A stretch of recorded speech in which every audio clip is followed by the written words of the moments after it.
صلو علی الحبیب صلی اللہ تعالی علی محمد۔ نیت المؤمن خیر من عملہ، مسلمان کی نیت اس کے عمل سے بہتر ہے۔ اللہ عز و جل کی رضا پانے اور ثواب کمانے کی غرض سے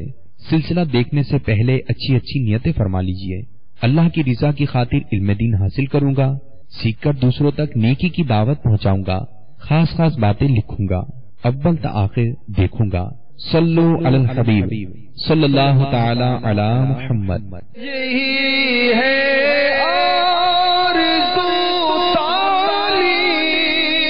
قرآن میں ہو جائے، تلاوت کرنا صبح و شام، تلاوت کرنا صبح و شام، میرا کام ہو جائے۔ الحمد لله رب العالمين والصلاة والسلام على سيد المرسلين، أما بعد فأعوذ بالله من الشيطان الرجيم، بسم الله الرحمن الرحيم، الصلاة والسلام عليك يا رسول الله وعلى آلك وأصحابك يا حبيب الله، الصلاة والسلام عليك يا نبي الله وعلى آلك وأصحابك يا نور الله۔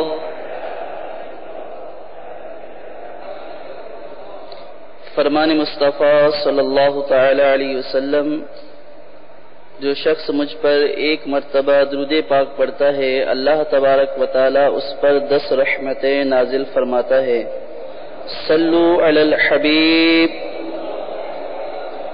صلی اللہ علی محمد صلی اللہ علیہ وسلم، صلاۃ و سلام علیک یا سیدی یا رسول اللہ۔ میٹھے اور محترم اسلامی بھائیوں اور مدنی چینل کے ناظرین، ہمارا آج کا موضوع مداربت، سلیپنگ پارٹنرشپ، تجارت سے متعلق ہے۔ مداربت بھی در حقیقت شرکت ہی کی ایک قسم ہے، اور شرکت کی طرح مداربت بھی تجارت کا ایک عظیم شان ذریعہ ہے۔ بعض دفعہ ایسا ہوتا ہے کہ کسی شخص کے پاس سرمایہ ہوتا ہے، وہ چاہتا ہے کہ وہ اپنے سرمایہ کو استعمال کرے، اس سے منفعت حاصل کرے، لیکن وہ مارکیٹ میں جانے سے ڈرتا ہے، اس کو مارکیٹ کا کوئی تجربہ نہیں ہوتا، کاروبار کس طریقے سے کرنا ہے، کس طرح چیز خریدنی ہے، لینی دینی ہے، اور مارکیٹ میں کیا بھاؤ ہوتا ہے، کہیں لٹ نہ جائے، تو اس لیے وہ اپنے سرمایہ کو سنبھال کے رکھتا ہے۔ اس کے پاس مارکیٹنگ کا کوئی تجربہ نہیں ہوتا، کاروبار کرنے کا کوئی تجربہ نہیں ہوتا،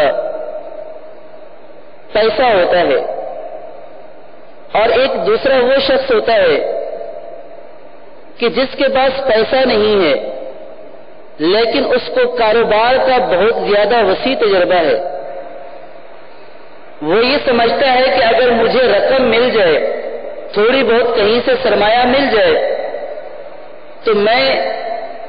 اچھے طریقے سے ایک بزنس کو رن کر سکتا ہوں، چلا سکتا ہوں۔ اس طرح کے 2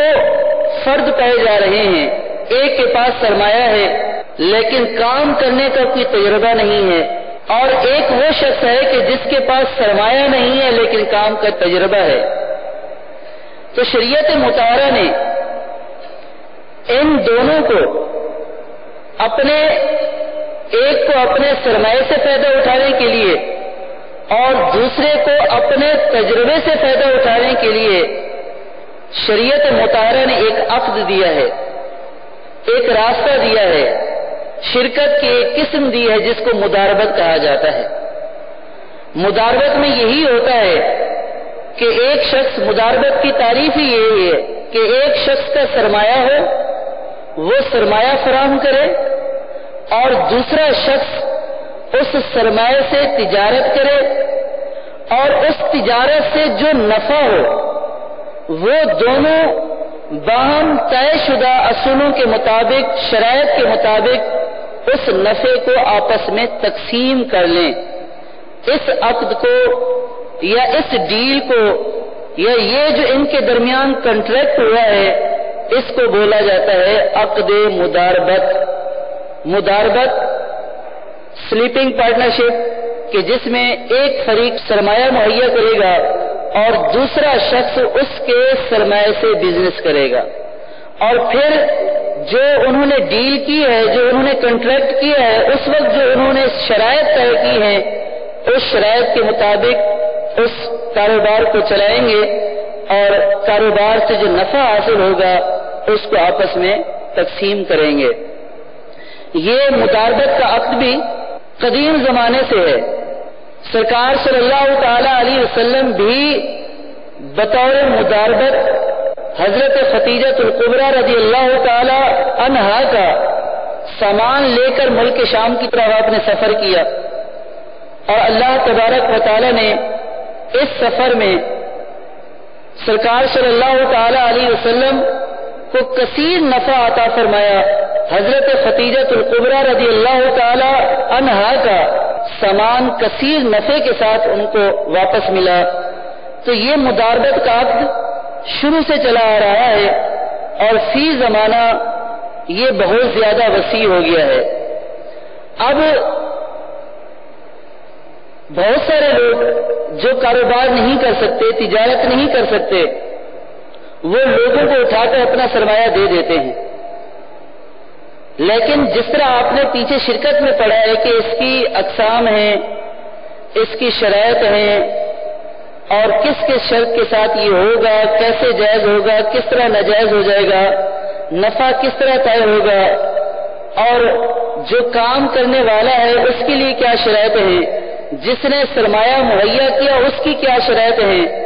یہ عقد کب تک چلے گا، کب ختم ہوگا، ختم ہونے کی صورت کیا ہوگی، تو یہ سب انشاءاللہ ہم مداربت کے آج کے اس چیپٹر میں پڑھیں گے، سنیں گے، اور اللہ تعالیٰ کی ذات سے امید ہے کہ انشاءاللہ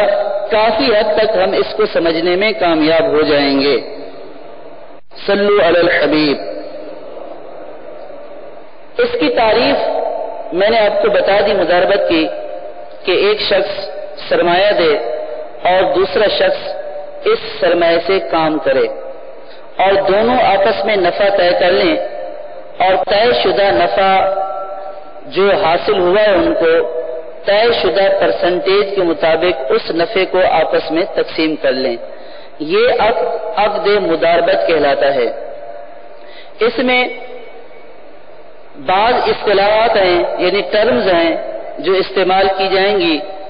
رب المال۔ رب المال، رب المال کا مطلب ہے انویسٹر، جو سرمایہ فراہم کرتا ہے، جو سرمایہ لگاتا ہے، جو انویسٹر ہوتا ہے اس کو کہتے ہیں رب المال۔ مدارب، جو کام کرنے والا ہے، جو سرمایہ سے کام کرے گا اس کو مدارب بھی کہتے ہیں، اس کو عامل بھی کہتے ہیں، اور اس کو ورکنگ پارٹنر بھی کہتے ہیں کہ یہ ورک کرے گا۔ تو جو سرمایہ سے کام کرنے والا ہے وہ ہے ورکنگ پارٹنر، اور اس کو مدارب بھی بولتے ہیں، اس کو عامل بھی بولتے ہیں۔ راس المال،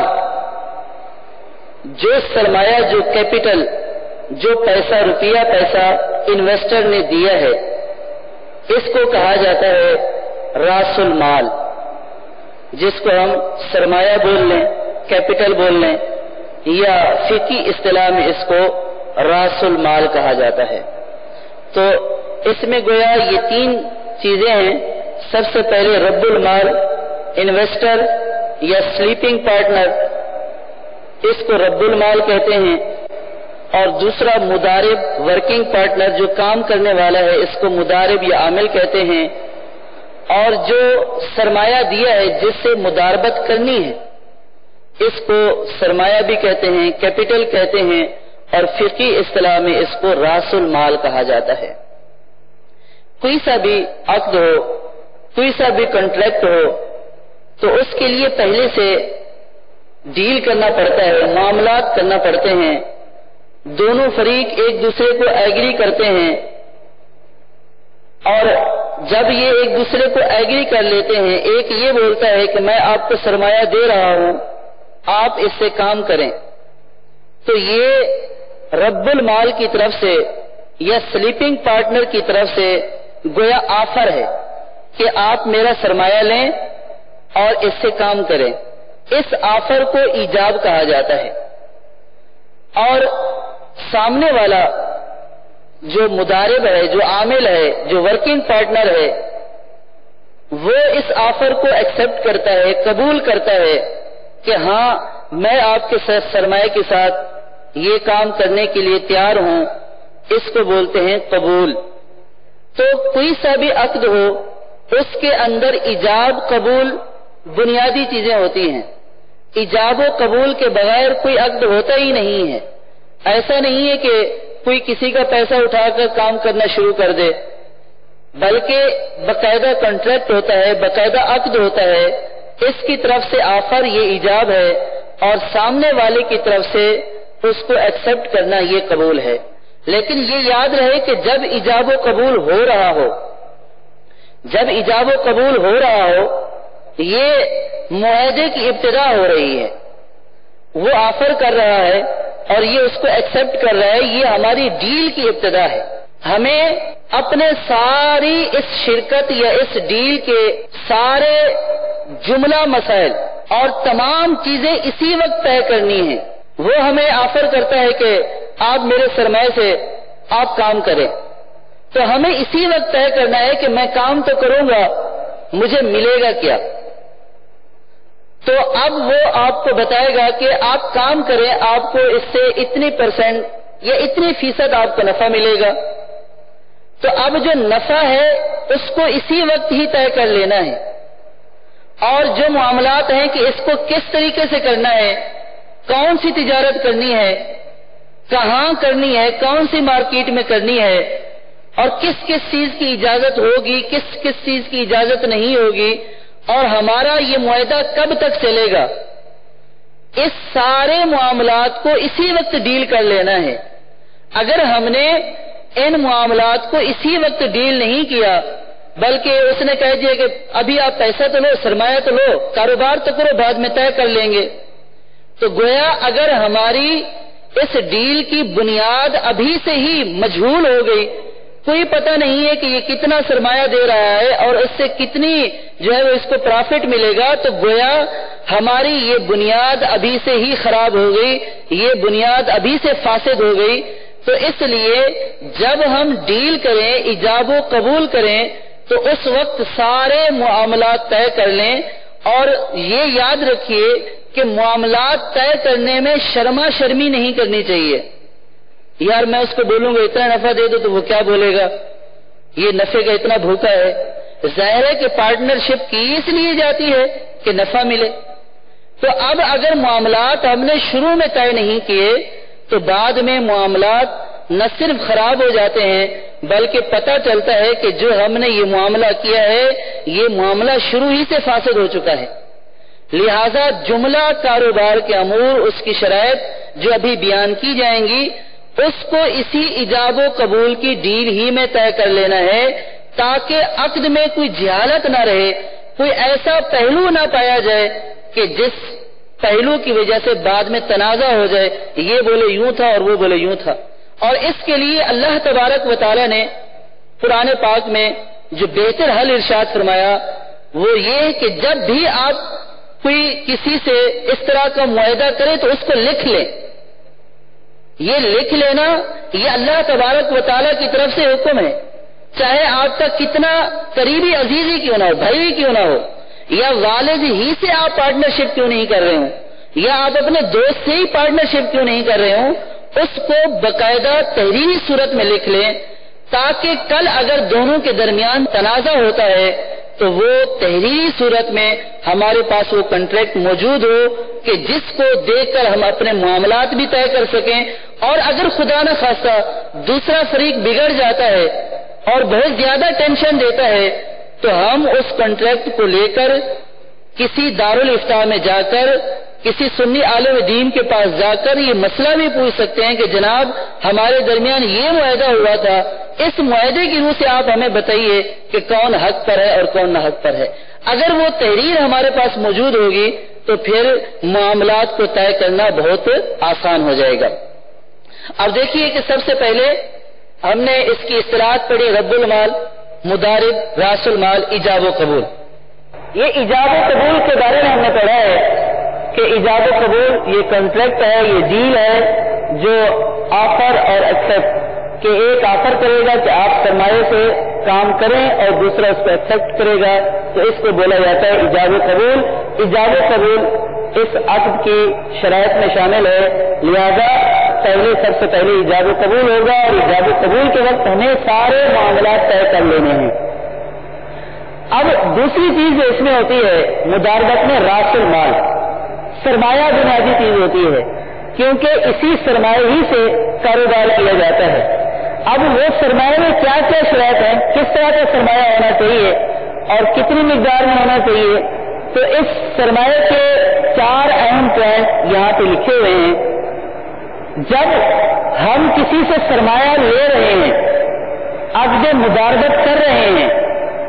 تو اس کے لیے جو سرمایہ ہو وہ کرنسی کی صورت میں ہو۔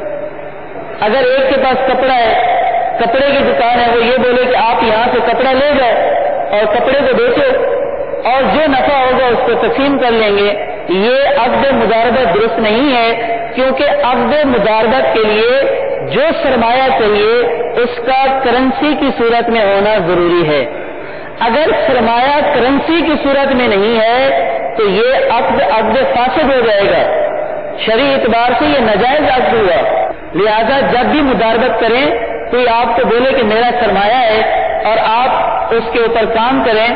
تو آپ اس سے یہ پوچھیں گے کہ سرمایہ آپ کیا دیں گے۔ وہ اگر آپ کو سامان دینا چاہتا ہے کہ جناب میرا چاولوں کا کاروبار ہے، آپ چاول لے جائیں، 10 بوریا اٹھا کر لے جائیں، اس کو بیچیں، یا یہ بولے کہ میرا جو چینی کا ڈپو ہے، آپ چینی کی 10 بوریا لے جائیں، اس کو بیچیں، یا یہ بولے کہ جناب میری دکان ہے، آپ دکان کا آدھا سامان لے جائیں، اس کو بیچیں، تو آپ یہ بولیں گے کہ یہ مداربت عقد مداربت ہے، اور عقد مداربت میں سرمایہ کرنسی کی صورت میں ہونا ضروری ہے۔ اگر کرنسی نہیں ہے تو یہ مداربت جائز نہیں ہوگی۔ تو پتہ چلا کہ انویسٹر جو سرمایہ دے گا اس کے لیے شرط یہ ہے کہ وہ کرنسی کی صورت میں ہونا چاہیے۔ اگر مال کی صورت میں سرمایہ ہے تو اس سے عقد مداربت نہیں ہوگا، اور اگر ہم میں سے کوئی اس طرح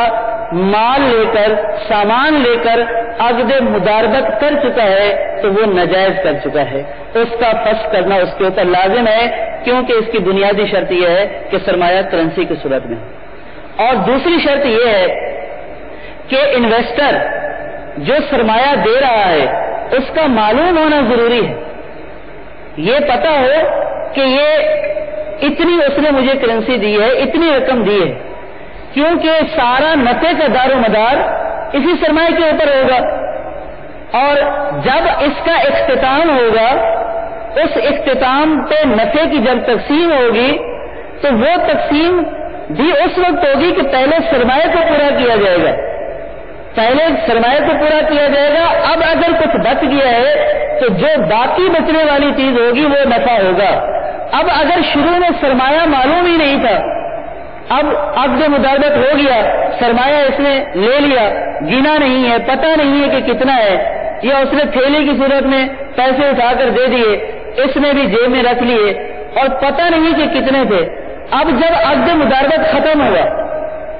اب اصل بات آئی کہ اب دونوں کے درمیان نفع تقسیم ہونا تھا، لیکن یہاں پہ نفع اس وقت تقسیم ہوتا ہے کہ پہلے سرمایہ کو پورا کیا جاتا ہے،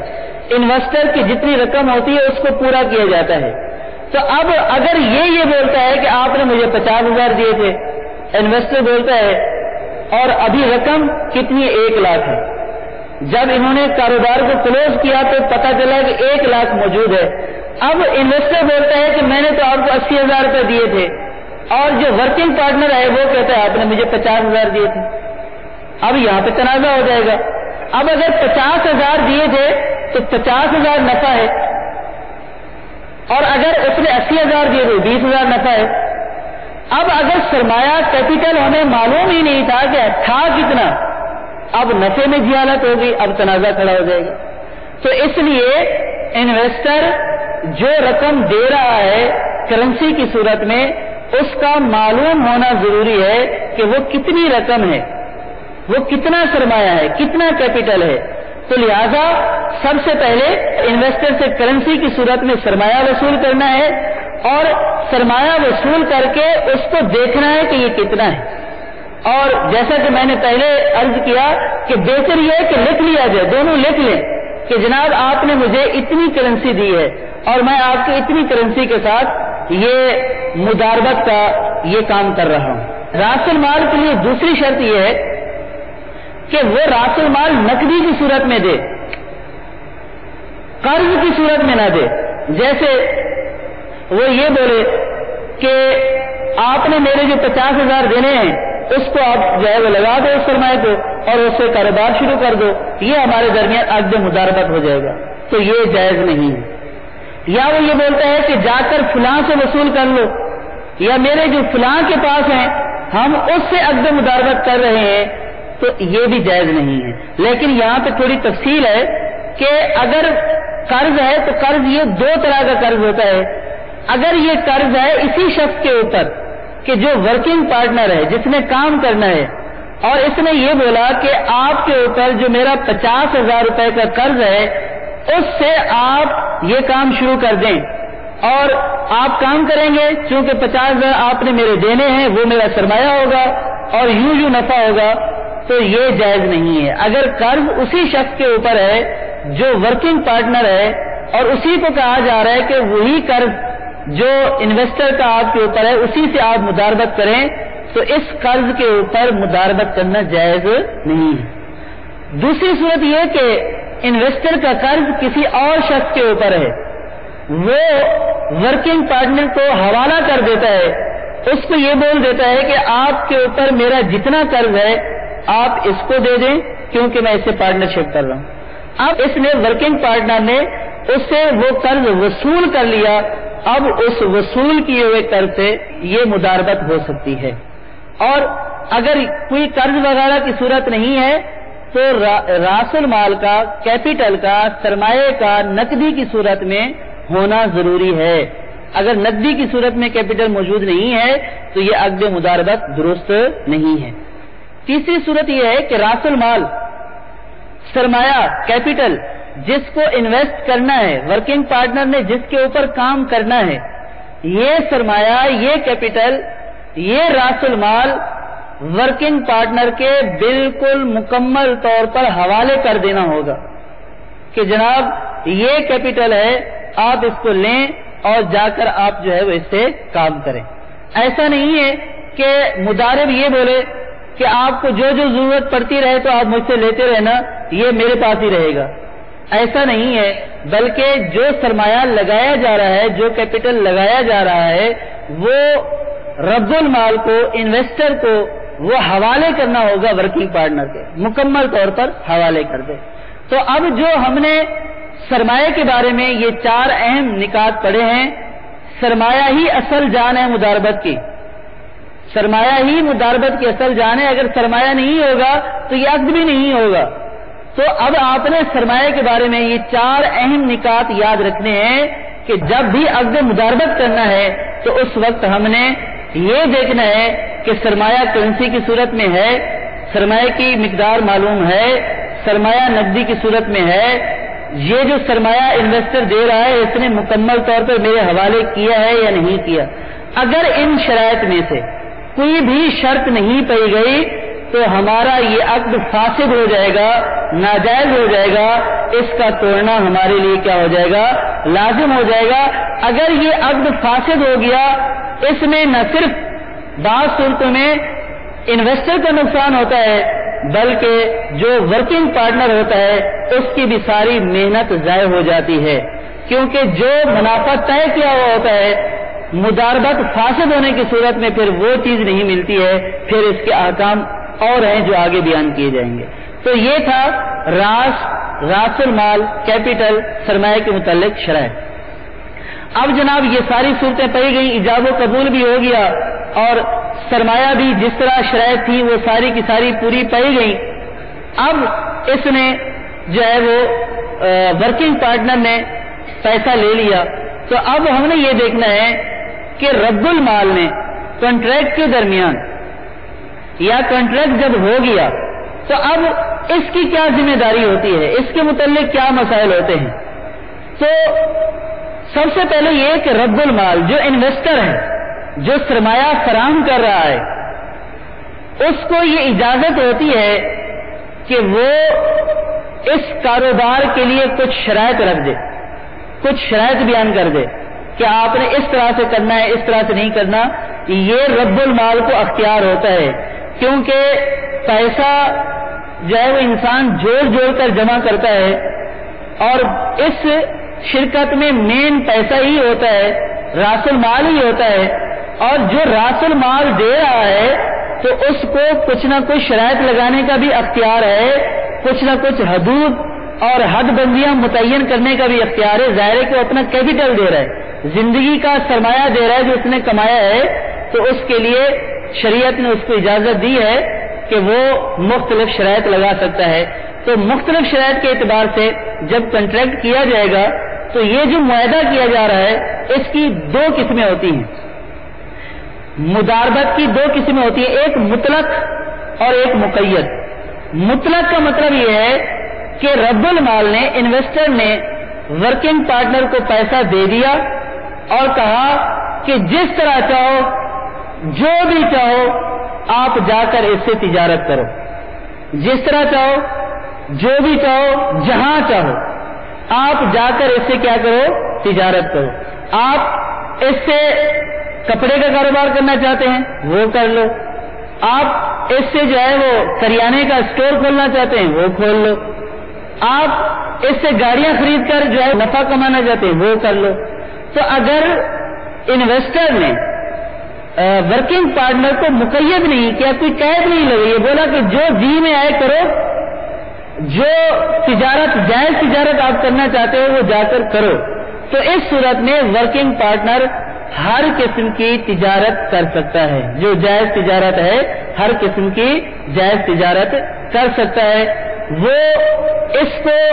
اسی شہر میں بھی دے سکتا ہے کہ جہاں پہ عقد ہو رہا ہے، کنٹریکٹ ہو رہا ہے، وہ اس کو لے کر دوسرے شہر بھی جا سکتا ہے۔ جیسے کنٹریکٹ یہاں پہ ہوا، رب المال نے پیسہ دیا اور بولا کہ جہاں بھی چاہو آپ اس سے تجارت کرو، اور ورکنگ پارٹنر یہ سمجھتا ہے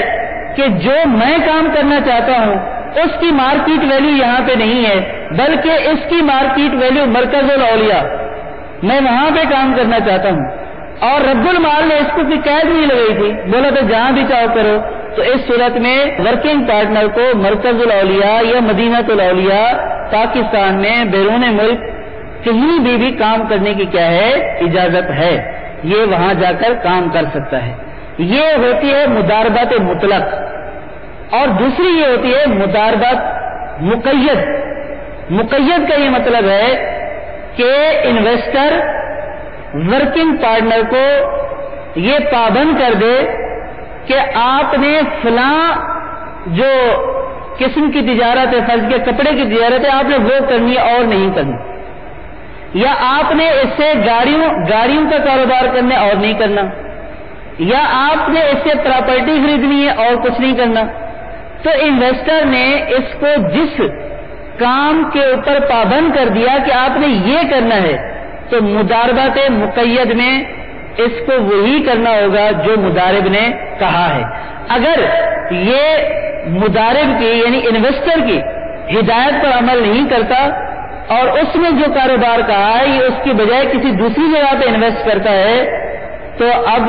جو ہے ان کے درمیان یہ عقد مداربت نہیں رہا، بلکہ یہ اس نے خود اپنے لیے خریدا ہے، اور اب اس کا نقصان ہوگا تو یہ اسی کے ذمہ ہوگا، انویسٹر کے اوپر اس کا کوئی بھی نقصان نہیں ہے۔ تو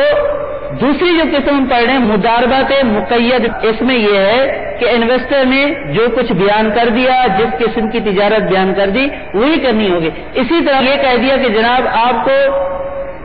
جو ہے وہ باب المدینہ میں یعنی کراچی ہی میں آپ کو یہ کام کرنا ہے، باہر مال کو لے کر نہیں جانا، تو اس صورت میں یہ جو ورکنگ پارٹنر ہے اس کو اسی شہر میں جس شہر کا اس نے پابند کیا ہے اسی ہی میں کام کرنا پڑے گا، اور اس کو کسی اور جگہ یہ مال لے کر جانے کی یا کسی اور شہر میں سرمایہ لگانے کی اجازت نہیں ہوگی۔ یا اس نے کوئی منڈی خاص کر دی کہ آپ جناب باب المدینہ کی فلاں مارکیٹ میں بزنس کریں گے اور اس کے علاوہ دوسری مارکیٹ میں بزنس نہیں کریں گے، تو اس صورت میں جس مارکیٹ کا اس نے بولا ہے اسی مارکیٹ میں بزنس کرنا ہوگا، اس کے علاوہ اجازت نہیں ہوتی ہے۔ جیسا کہ میں نے پہلے عرض کیا کہ اس نے پیسہ دیا ہے، اپنا سرمایہ دیا ہے، تو لہذا بعض اوقات وساوس ہوتے ہیں اور بعض اوقات حقیقت ہوتی ہے کہ بعض شہروں کے حالات خراب ہوتے ہیں۔ اس کو پتہ ہے کہ اگر یہ وہاں پہ جائے گا تو ہو سکتا ہے کہ جو یہ دکان بنا ہے اس کو جلا دیا جائے، اور ہو سکتا ہے کہ وہاں پہ سیلاب ہے، سب کچھ تباہ ہو جائے، تو اس کو علم میں ہوتا ہے بعض اوقات کہ فلاں جگہ پہ تجارت کرنا یا فلاں جگہ پہ کاروبار کرنا انتہائی نقصان دہ ہے، اور اس میں کیپٹل بھی جائے گا اور اس کی محنت بھی جائے گی، تو اس لیے یا فلاں مارکیٹ میں جو ہے وہ مال 2 نمبر کا بکتا ہے، اس کو پتا ہے، تو یہ بولتا ہے کہ فلاں جگہ پہ آپ جو ہے وہ تجارت نہیں کیجیے گا، کیونکہ اس کو پتا ہے کہ وہاں پہ ناجائز مال بکتا ہے، تو ظاہر ہے کہ یہ بھی وہی بیچے گا، وہی خریدے گا، تو اس لیے اس نے جو اس طرح کی پابندیاں لگائی ہیں اس طرح کی پابندیاں لگانا جائز ہے۔ تو اب اس میں یہ ہوا رب المال نے شرط لگا دی ہے کہ آپ فلاں قسم کی فلاں شہر میں فلاں مارکیٹ میں آپ تجارت کریں گے، تو اس کی پابندی کرنا مدارب کے اوپر، عامل کے اوپر، ورکنگ پارٹنر کے اوپر ضروری ہے۔ اگر اس نے کوئی پابندی نہیں لگائی تو جہاں بھی نفع مند تجارت یہ دیکھتا ہے وہاں پہ یہ نفع مند تجارت کر سکتا ہے، اسی شہر میں دوسرے شہر میں، یا یہ کام کرنا چاہتا ہے یا دوسرا کرنا چاہتا ہے یا تیسرا کرنا چاہتا ہے، اس کی اجازت ہے۔ اور تیسری یہ ہے کہ رب المال نے سرمایہ دے دیا، تو اب سرمایہ دینے کے بعد کیا یہ بھی کام کرنے والے کے سر پہ بیٹھا رہے گا، اس کو روزانہ مشورے دیتا رہے گا، یوں کر لو وہ کر لو، کیا ہوا؟ سرمایہ دینے کے بعد رب المال کا اب کوئی بھی کام باقی نہیں بچا ہے، اس نے سرمایہ دینا ہے، اپنے ورکنگ پارٹنر کو ٹینشن نہیں دینی ہے، اب رب المال نے سرمایہ دے کر بالکل جدا ہو جانا ہے، اب اس سے کوئی بھی واسطہ نہیں رہا، اب ورکنگ پارٹنر کا کام ہے، وہ اپنی عقل سے، وہ اپنی سمجھ بوجھ سے جو انہوں نے شرائط بیان کی تھی یا بیان نہیں کی تھی، جو اوپر ہم نے ابھی پڑھا ہے کہ اگر بیان کر دیا تھا اس طرح کی کرنی ہے، ان شرائط کی تو یہ پابندی کرے گا ورکنگ پارٹنر، لیکن کام یہ اپنی مرضی سے کرے گا، اس میں رب المال کو مداخلت کرنے کی ضرورت نہیں ہے۔ ایسا نہیں ہے کہ رب المال جناب جو ہے وہ روزانہ جو ہے وہ شاپ پر جا کر بیٹھ جائے کہ آپ نے یہ کیا کر دیا، آپ نے یہ کیا کر دیا، آپ نے ایسا کیوں کیا، اس کو یہ اجازت نہیں ہے۔ اس نے سرمایہ دیا، اب جو آگے والا کام ہے کام کرنا وہ ورکنگ پارٹنر کا کام ہے، وہ اپنی عقل و فراست سے سوچ سمجھ کر کام کرے گا۔ اب رب المال کو اس سے پوچھ گچھ یا اس میں کام کرنے کی کہ خود جناب شروع ہو جائے کام کرنا، خود بیچنا لینا دینا شروع ہو جائے، اس کی اجازت نہیں ہے۔ ہاں مشورہ دے سکتا ہے، اگر اس کو بتا سکتا ہے کہ جناب آپ جو ہے وہ یہ والا کام کر لیں، اس میں زیادہ فائدہ ہے، یا اس کی مارکیٹ ویلیو اب زیادہ ہوگی تو آپ یوں کر لیں، اس طرح کے مشورے دے سکتا ہے، لیکن آ کر کام میں مداخلت کرے، اس کی رب المال کو، انویسٹر کو ہرگز کسی قسم کی کوئی اجازت نہیں ہے۔ یہ تیسری شرط تھی کہ رب المال انویسٹر جس نے سرمایہ دیا ہے وہ سرمایہ دینے کے بعد اب بالکل علیحدہ ہو جائے، اب اس کو کام کرنے میں کسی قسم کی مداخلت کی ضرورت نہیں ہے۔ تو یہ رب المال کے متعلق، انویسٹر کے متعلق یہ تین چیزیں تھی. اس کی تفصیل آپ نے سنی کہ انویسٹر کا کیا کردار ہوگا، یہ کہ وہ مختلف شرائط بیان کر سکتا ہے اور مقید بھی کر سکتا ہے، مطلق بھی کر سکتا ہے، لیکن سرمایہ دے کر بالکل علیحدہ ہو جائے گا. اب ورکنگ پارٹنر کے لیے کوئی ٹینشن پیدا نہیں کرے گا، جا کر اس کے ساتھ کام نہیں کرے گا. اور نہ ہی جو ہے وہ ورکنگ پارٹنر یہ شرط لگا سکتا ہے کہ جناب آپ سرمایہ بھی دیں اور آپ کام بھی کریں گے. اگر انویسٹر کے کام کرنے کی شرط ہو تو یہ مداربت ہی فاسد ہو جائے گی، یہ مداربت ہی ناجائز ہو جائے گی. ورکنگ پارٹنر بولے کہ تھوڑا آپ کو بھی کام کرنا ہوگا، میں تو کروں گا آپ کو بھی کام کرنا ہوگا، یہ شرط کر لی ہے تو یہ مداربت ہی فاسد ہو جائے گی، ناجائز ہو جائے گی، اس کا فسخ کرنا لازم ہو جائے گا. تو اس لیے کہا جا رہا ہے کہ رب المال بالکل علیحدہ ہو جائے. ہاں مفید مشورے دے سکتا ہے، کام میں کسی قسم کی مداخلت نہیں کر سکتا. اس کے بعد سب سے اہم چیز جس کے حصول کے لیے یہ پارٹنرشپ کی گئی ہے وہ ہے نفع. سب سے اہم چیز کہ جس کے حصول کے لیے یہ سارا جو ہے وہ کام کیا گیا ہے، ساری ڈیل کی گئی ہے، وہ نفع. کہ سرمایہ والا بھی یہی چاہتا ہے کہ مجھے نفع ملے، اور ورکنگ پارٹنر جو کام کر رہا ہے اس کا بھی مقصود یہ ہے کہ میں کام کر کے کچھ نفع کماؤں. اب نفع کی کیا شرائط ہونی چاہیے، نفع کس طرح ہونا چاہیے؟ سب سے پہلے یہ ہے کہ نفع متعین نہ ہو. نفع متعین نہ ہو، یہ نہ ہو کہ انویسٹر یہ بول دے کہ آپ 1 لاکھ لے لو، 50,000 لے لو، کام کرو اور مجھے بس 5,000 ماہانہ دے دیا کرو، بقیہ آپ کا. یہ ناجائز ہے کہ اگر 5,000 ہی نفع ہوا تو جس نے کام کیا اس کا کام کہاں جائے گا، وہ کیا لے گا؟ یہ تو انویسٹر نے لے لیا.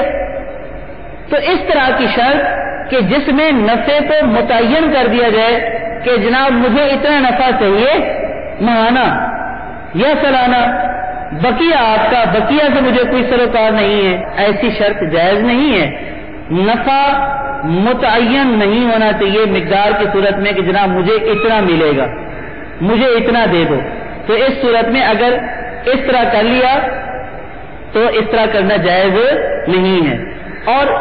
دوسری صورت، یہ پہلی صورت یہ کہ نفع متعین نہیں ہونا چاہیے کہ جناب مجھے ماہانہ اتنا چاہیے یا سالانہ اتنا چاہیے، یہ جائز نہیں ہے. اور دوسری صورت ہے جزء شے، نفع فیصدی اعتبار سے. جزء شے کا مطلب یہ فیصدی اعتبار سے ہونا چاہیے، پرسنٹیج کے اعتبار سے ہونا چاہیے کہ دونوں نے عقد مداربت کیا ہے تو نفع بھی اسی وقت طے کرنا ہے دونوں نے کہ جناب آپ کو سرمایہ دے رہا ہوں، اب میرا کتنا نفع ہوگا اور آپ کا کتنا ہوگا. تو یہاں پہ فیصد کے اعتبار سے طے کر لیں، 50-50 طے کر لیں، 60-40 طے کر لیں، جو بھی آپس میں مناسب سمجھتے ہیں باہمی رضامندی سے فیصدی اعتبار سے نفع طے کیا جا سکتا ہے. اب اس میں دوسری اہم چیز یہ ہے کہ اگر نقصان ہو جائے تو کیا ہوگا. یوں ہوتا ہے کہ جناب سرمایہ دار یہ بولتا ہے کہ میں آپ کو سرمایہ دے رہا ہوں، آپ کام کریں گے اور نقصان میں بھی آپ شیئر کریں گے. تو یہ شرط لگانا یہ شرط باطل ہے، یہ ناجائز شرط ہے، یہ شرط ناجائز ہے کہ وہ یہ بولے کہ جناب آپ نقصان میں بھی شریک ہوں گے. نقصان میں یہ شریک نہیں ہوگا، ورکنگ پارٹنر نقصان میں شریک نہیں ہوگا. اگر نقصان ہوا جہاں آپ کا سرمایہ جا رہا ہے وہاں اس کی بھی تو محنت ضائع ہو رہی ہے. یہ جو دن بھر کام کرتا رہا ہے، دن میں 12 گھنٹے کام کرتا رہا ہے اور نقصان ہو گیا، انویسٹر یہ کہتا ہے کہ میرا پیسہ چلا جائے گا. بھائی جہاں آپ کا پیسہ جا رہا ہے وہاں اس کی محنت بھی تو جا رہی ہے. یہ جو 12 گھنٹے کام کرتا رہا ہے اس کو بھی تو کچھ نہیں مل رہا. تو ورکنگ پارٹنر کی محنت ضائع ہو جائے گی. اور اگر نقصان ہوا تو نقصان سارے کا سارا کس کے اوپر ہوگا؟ انویسٹر کا ہوگا. نقصان جتنا بھی ہوگا انویسٹر کا ہوگا. آگے اس کی مزید تفصیل ہے نقصان میں.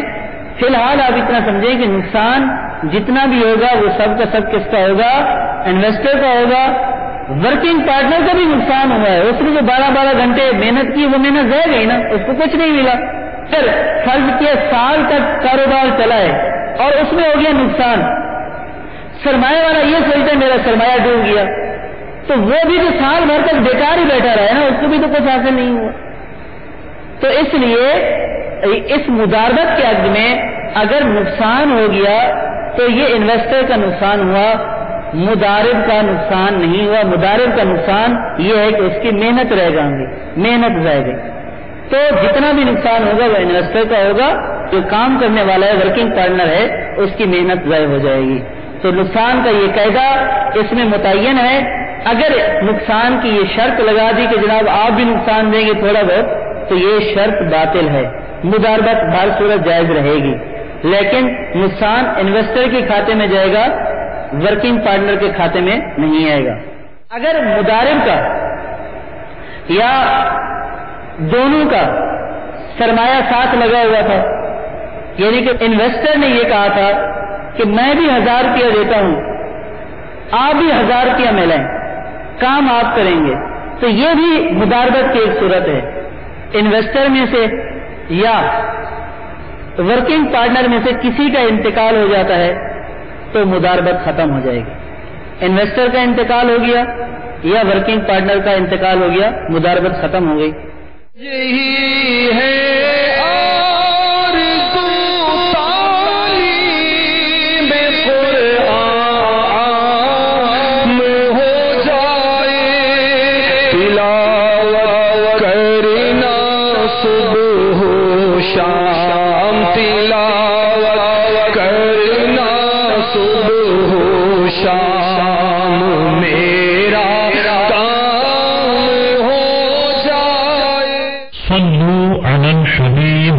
صلی اللہ تعالی علی محمد۔